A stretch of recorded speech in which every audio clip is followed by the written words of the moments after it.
El Señor esté con ustedes. Lectura del Santo Evangelio según San Juan.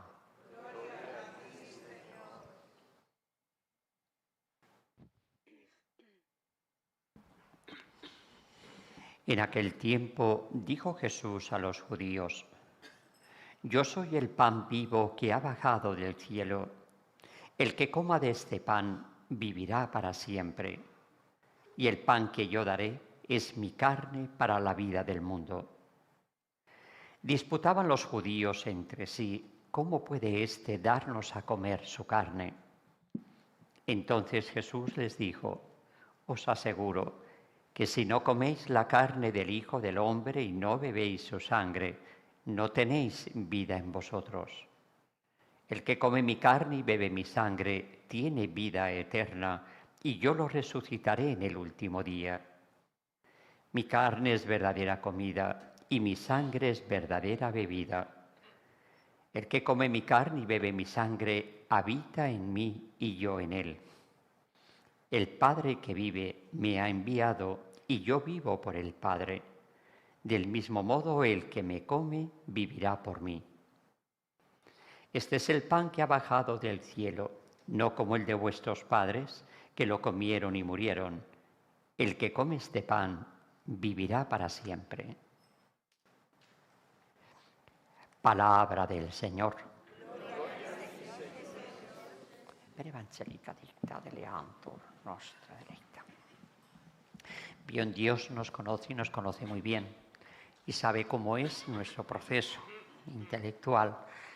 Por eso, como hacemos en la vida normal, si yo quiero estudiar medicina, yo quiero ser ingeniero, de un cantazo no me voy a la universidad, sino que primero tendré que ir, según mi edad, a la escuela, tendré que aprender a escribir, tendré que aprender a leer, tendré que aprender y tendré que ir dando unos pasos para llegar a este momento, que es el momento, diríamos, donde se realiza todo el plan de Dios, a través de esa comunión, una comunión en donde lo mío tuyo y lo tuyo mío, participo del mismo ser de Dios, carne, carne, sangre, sangre, una unión mayor imposible de darse. Para esto pasan siglos, siglos formando a un pueblo para que llegue este momento, donde puedan entender de qué les está hablando Cristo dentro de lo que es el misterio. ¿Ven? Y esta forma, como todo lo de Dios para con el hombre, exige una aceptación o un rechazo. ¿Ven? El que come mi carne y bebe mi sangre, ¿ven?, es uno conmigo. Y de esa manera entra en el Padre. Yo entro siendo hijo en el Hijo. No hay otra forma, otro camino, otra entrada. Nadie va al Padre sino por mí. Este momento, que es precisamente la Eucaristía, es el modo como Dios va a realizar este gran misterio. Esto, cuando ya Jesús por fin llega a decirnos cómo se va a realizar todo el plan de la redención, cómo yo voy a poder, siendo una criatura, participar del ser de Dios. ¿Ven? Muchos, dice San Juan un poco más adelante, a partir de ahí dejaron de seguirle. Cuando por fin Dios nos lo había dado todo, nos había dicho todo el misterio, sigue siendo un misterio, de cómo se iba a realizar, muchos dejaron de seguirle. Y a partir de aquí las miles de personas que seguían a Cristo se fueron a un lado. Y los apóstoles se quedaron todos asustados en un rincón. ¿También vosotros os queréis ir? Y entonces San Pedro dice: Señor, solo tú tienes palabras de vida eterna. Todos aspiramos a la vida eterna y el único que nos habla de esa vida eterna y cómo conseguir la vida eterna eres tú. Y nos lo ha dicho cómo y de qué manera. Para poder hacer Dios esto en Cristo y dárseme como alimento, para que mi carne y su carne se unan, su sangre y mi sangre se unan, Dios ha tenido que encarnar, se ha tenido que dar la vida por mí, ha tenido toda la obra de la redención para poder llegar a este momento. Por eso la Eucaristía es Cristo resucitado, pero victimado, en forma de pan, en forma de vino, separado.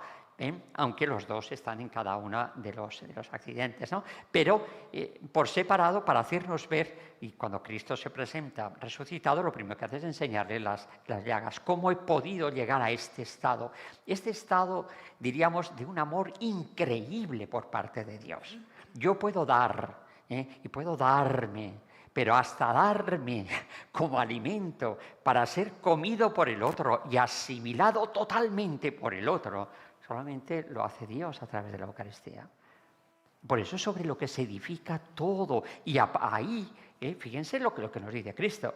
El Padre que vive me ha enviado, el Padre es Dios. Yo vivo por el Padre. Claro, yo soy hijo porque tengo un Padre.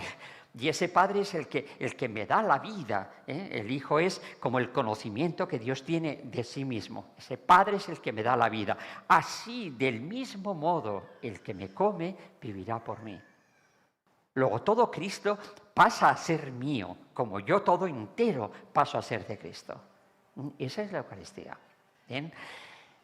¿Cómo llega Dios a este momento? Por eso les digo, la pedagogía divina sabe cómo es el ser humano. Y así de repente Dios me dice esto ¿qué está pasando aquí? Y por eso Cristo inmediatamente hace referencia a lo que es la experiencia príncipe para todo judío, que es la experiencia del desierto. Porque entienden que esa experiencia, lo que ocurrió con el pueblo durante los 40 años, es la experiencia personal de cada uno. Es una liberación de una esclavitud, en este caso en el espacio y en el tiempo de la esclavitud de Egipto, que fueron 430 años, para llevar a la tierra prometida. Una tierra donde ese hombre va a ser libre, donde va a tener una tierra que emana leche y miel, etc. Todo, fíjense, en el orden temporal. De tal manera esto había asimilado el pueblo judío, que cuando Jesús se va a ir al cielo le dicen, es ahora cuando vas a restaurar. O sea, seguían con la misma idea. No habían entendido que eso era lo que se llama en la Sagrada Escritura tipo y antitipo. Era el modelo en nuestro lenguaje humano, en nuestra experiencia humana, de lo que Dios iba a hacer en Cristo en el orden sobrenatural. La liberación de Egipto, que representa el mundo del pecado, es la liberación del pecado, es mi bautismo. Ya saben que todo bautismo comienza con un exorcismo. ¿Por qué? Porque el príncipe de este mundo es el demonio y yo nazco bajo el pecado original. Y entonces lo primero que se hace es un exorcismo, o sea, yo exijo esa alma por la sangre de Cristo, se la arrebato al demonio y lo incorporo en el cuerpo de Cristo. Ahí comienza la gran aventura como hijo de Dios. Por eso tiene tanto valor el exorcismo. Es decir, esa liberación de Egipto es la liberación del pecado, de las cadenas de la muerte, porque todos hemos pecado. Y dice San Pablo, todos muertos porque todos hemos pecado. ¿Quién me librará? Y entonces viene Cristo dando su vida por mi pecado y de esa forma quedo libre. Ahora tengo que caminar hasta la tierra prometida. ¿Qué es la tierra? ¿Dónde está la tierra prometida? ¿Es el cielo? Ese es Dios. Por eso, desde mi liberación hasta mi llegada en plenitud a Dios, transcurre un tiempo. Esa es la experiencia en el desierto. Esa es mi vida. Por eso, si no entiendo esto, no entiendo el cristianismo, como hay muchos que no lo entienden. ¿Y por qué a mí? ¿Y por qué siempre me tiene que pasar a mí? Y mira ahora que todo iba bien y mira lo que me pasa. Y ahora va y una enfermedad, y ahora va y una muerte, y ahora va y esto y lo otro. Pero como que Dios parece que... Pero vamos, ¿hay Dios o no hay Dios? Que permite que me ocurran estas cosas. Lee el Evangelio, lee la Sagrada Escritura. Para eso está. Fíjense, Moisés habló al pueblo diciendo, recuerda, me lo está diciendo a mí, recuerda, no te olvides. Porque esa es la forma que Dios ha tenido de hablarte en tu vida. Recuerda, el camino que el Señor tu Dios te ha hecho recorrer estos 40 años por el desierto. 40, ya lo explicamos en la Cuaresma, significa plenitud de tiempo, significa toda mi vida. El diluvio, 40 días, significa que el pecado se paga con la muerte. Adán, si pecas, morirás sin remedio. Es toda la vida. Jesús, 40 días de penitencia en el desierto para que el Espíritu Santo actúe y rechazar las tentaciones, significa toda mi vida. O sea que 40 es un número que representa plenitud de tiempo aplicado a cada uno. Es la vida de cada uno. Esos son los 40 días. Y fíjense, 40 años ¿Saben lo que se tardaba de Egipto a Palestina? 3 días. Son 150 kilómetros. Es lo que la Sagrada Familia, cuando salió huyendo, son 150, o sea, 50 kilómetros es mucho para una jornada, pero esa gente estaba acostumbrada a caminar. 40 años dando vueltas para aquí, para allí, para aquí, iban, volvían, 40 años. ¿Para qué? 40 años, es decir, toda la vida. De hecho, de los 600.000 que salieron de Egipto, ven, no llegó más que uno, Josué. Y sin embargo, llegaron 1,5 millones. Pero eran los descendientes de él. ¿Ven? 40 años. ¿Para qué? ¿Para qué Dios me ha dado esos 40 años? ¿Para qué es mi vida? ¿Qué es lo que se espera de mi vida? Miren, tremendo. Recuerda el camino que el Señor tu Dios te ha hecho, lo que te está haciendo vivir, para afligirte. ¿Cómo? O sea que Dios me ha dado la vida para afligirme. Pero, a ver, como que no lo entiendo. Pero ¿cómo Dios va a querer? Ese Dios que es amor, que quiere lo mejor para mí y me tiene en esta vida, mis 40 años, en esta vida, para afligirme. ¿Por qué? Sigue, para ponerte a prueba y conocer tus intenciones, si guardas o no sus preceptos. En esta vida yo estoy, esto es una prueba. Y en esa prueba, dado como es el hombre y dado como hemos quedado por el pecado, necesito de ese momento fuerte. Nadie se acuerda de Santa Bárbara hasta que truena. Hasta que no me encuentro en ese momento, no me acabo de abrir y de creer en ese Dios amor providencial que está detrás de mí para darme todo lo que necesito. Por eso necesita llevarme a ese punto. Eso es lo que hizo con su pueblo. Eso es lo que hace con nuestra vida. Eso que me parece como un estorbo. Y digo yo, pero mira, qué bien iría todo si no hubiese este problema, o si no hubiese esta cosa, o si no hubiese... Ahí está el plan de Dios. Para afligirme. ¿Por qué? Porque yo no soy capaz de abrirme y de reconocer lo que Dios es para mí hasta que no me encuentro en ese punto extremo. Por eso la humanidad de Cristo... y estando en Getsemaní, aparta de mí este cáliz. Sudó sangre. O sea, sudar sangre es que los capilares se rompen, los últimos, de la tensión enorme. Dice que generalmente surge el colapso, que pocos hombres pueden aguantar esa tensión. Y Cristo aguanta esa tensión porque su humanidad ha llegado al punto. Cristo no tiene que ir a la cruz por sus pecados, va por los míos. Presenta a la humanidad que llega hasta el extremo. ¿Y qué hace Cristo? Para ponerte a prueba, no mi voluntad sino la tuya. Eso es lo que Dios busca, mi conversión. Eso es lo único que busca. Por eso me aflige. Dios al que ama, crucifica. Y dice uno, pero vamos a ver, yo que ahora que me he decidido por seguir a Cristo y parece que todo se me vira, claro. Ahí está el plan de Dios para poder llevarme a ese punto donde el hombre sin condiciones queda abierto totalmente a Dios. Y somos tan tercos y hemos quedado tan tocados por el pecado, la soberbia, que si no soy llevado a ese punto, no acabo de aceptar a Dios, sino que lo acepto con condiciones. Mi plan y su plan. Aquí voy caminando en un tú a tú, voy caminando. No es así como se camina con Dios. Por eso Dios hizo eso. Eso es lo que Dios hace en nuestra vida. Y sigue, Él te afligió haciéndote pasar hambre. ¿Ven? El hambre, miren, el hambre desarma al ser humano.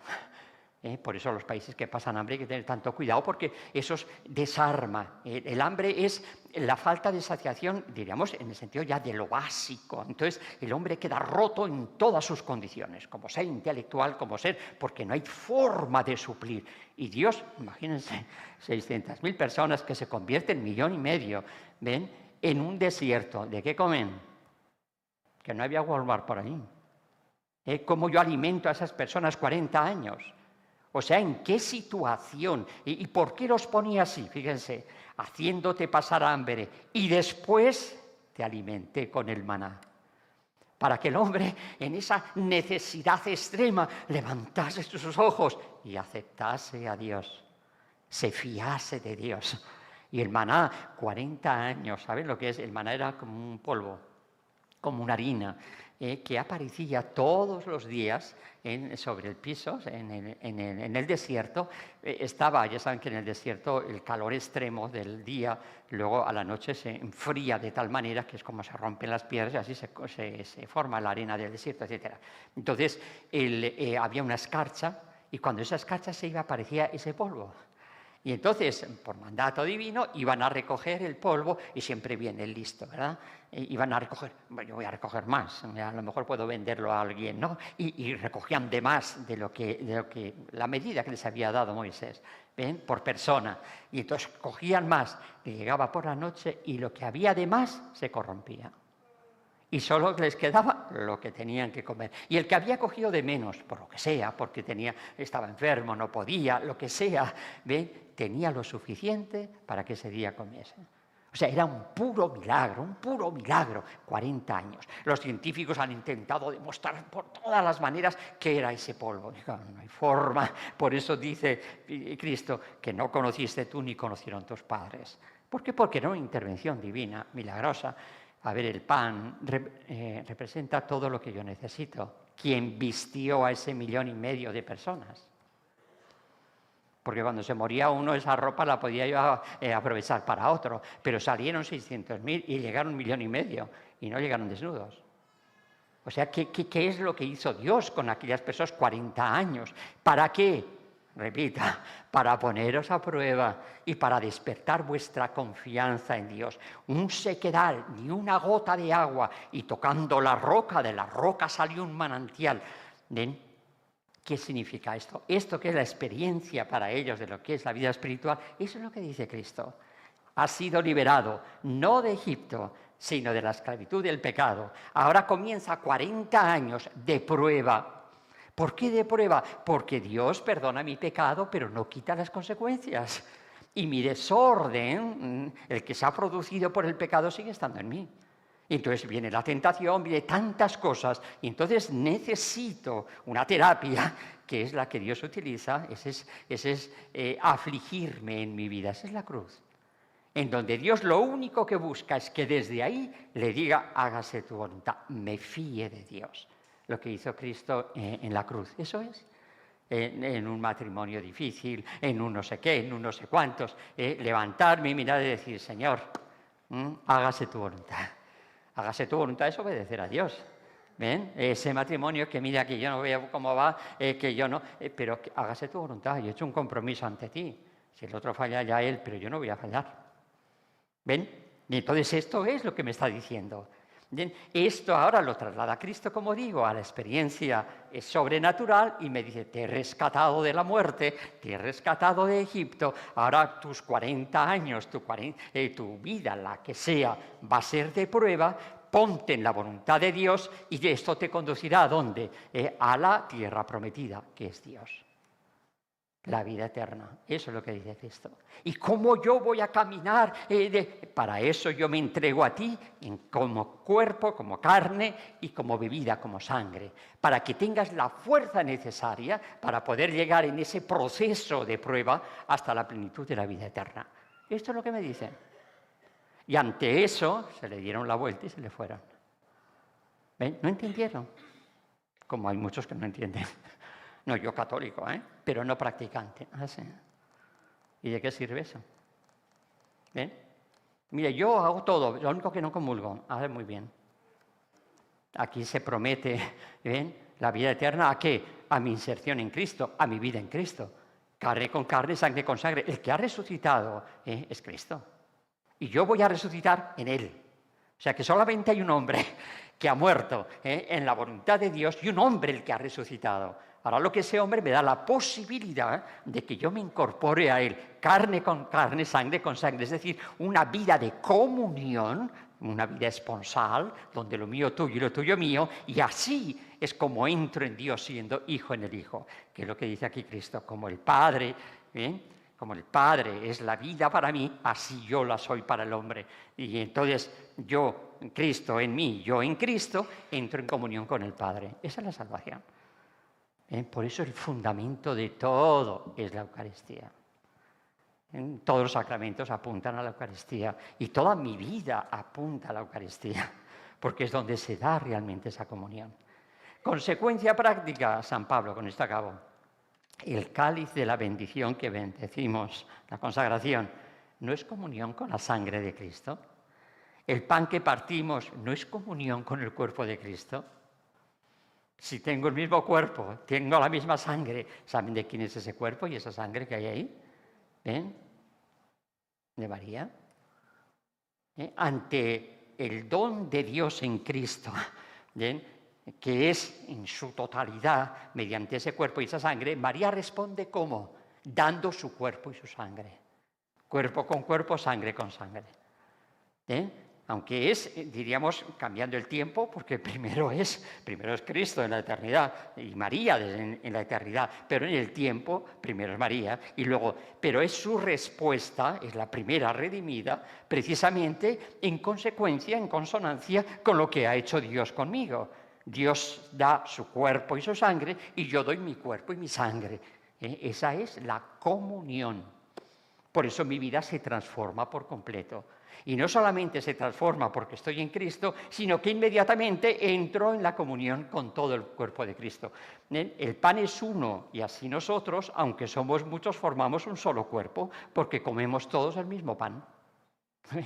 Esa es la unidad. Ay, mira, ya parece que mira, que estos protestantes, aquellos otros, aquellos, parece que ya se acercan, parece que dicen lo mismo que nosotros, parece que no hay unidad si no hay un mismo cuerpo y una sangre. ¿Qué es lo que hace la unidad? Por eso cuando se habla de hermanos separados, no es por hacerles un feo, es porque como no vuelvas al cuerpo y a la sangre de Cristo, no hay comunión.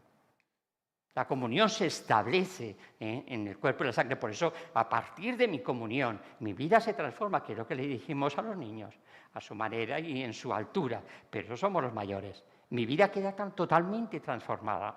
San Pablo dice, tened los mismos sentimientos de Cristo. De tal manera me he hecho uno con Él, que tengo los mismos sentimientos con Él. ¿Y cuáles son los sentimientos de Cristo? Amaos como yo os he amado. Y nadie ama más a su hermano que el que da la vida por él. Si tu hermano necesita que tú des la vida por él, la das. Esos son los sentimientos de Cristo. Ese es Cristo crucificado. Esa es mi vida. ¿Ven?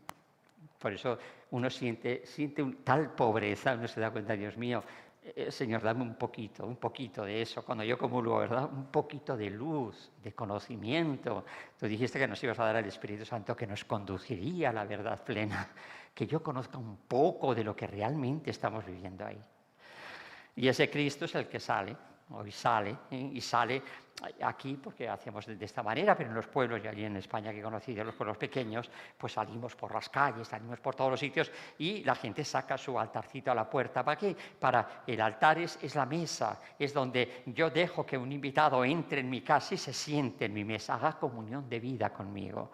Cristo hace comunión de vida con todo el mundo. Él ha muerto por todos. Él quiere unirse a todos y sale en esa invitación.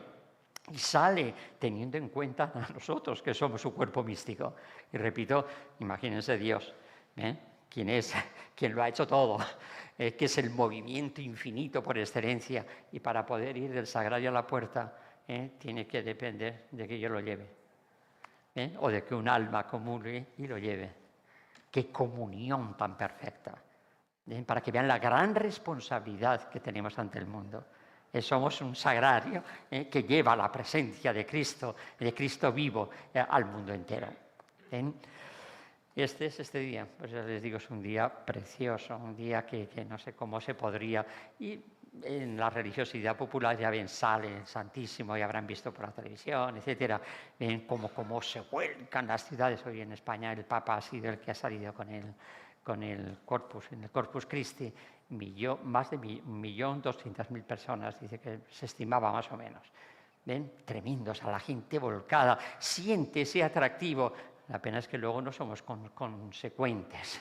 ¿Ven? Y no vivimos esa experiencia en toda su realidad. Pero ahí está la invitación de Cristo.